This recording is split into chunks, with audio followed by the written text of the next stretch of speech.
Non coupable, le verdict du TCS vient de tomber, l'ancien ministre Mengou garde ses milliards. Le suspense aura duré des années dans ce dossier à de nombreux rebondissements. L'ancien ministre camerounais de la Défense Edgar Alain Mengou vient de connaître le verdict final du tribunal criminel spécial. La décision est tombée, il y a quelques instants seulement. L'homme politique Edgar Alain Mengou peut jubiler s'il ne le faisait pas avant cette annonce retentissante.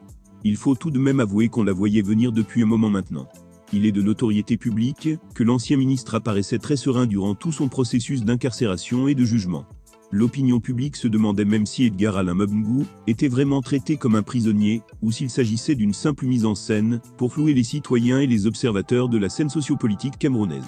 Par exemple, il y a plusieurs mois, celui dont la fortune ne souffre d'aucune contestation a fait la une de tous les médias et des réseaux sociaux, avec un verre en main, habillé en costard, dans une ambiance très jouissive, devant les hommes de loi, qui lui avaient donné rendez-vous pour l'écouter dans le cadre de son affaire. Maintenant, toutes les sources crédibles jointes sont unanimes. Edgar Alain Mengou a été déclaré non coupable par le tribunal criminel spécial TCS du détournement de 196 milliards de francs CFA. En revanche, l'ancien ministre de la Défense est reconnu coupable du détournement de 23,9 milliards de francs CFA au titre de surfacturation, selon notre source qui explique qu'il y a plusieurs procès. Il y a le matériel, des blindés et navires de guerre, qui sont aussi des cas à part entière. Edgar Alain Mengou peut soupirer un peu. De mémoire, l'homme était un élément indispensable du régime de Yaoundé.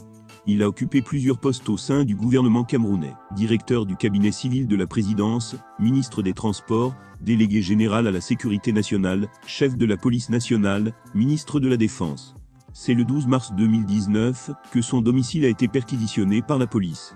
Il a été arrêté et enfermé à la prison de Kondangui.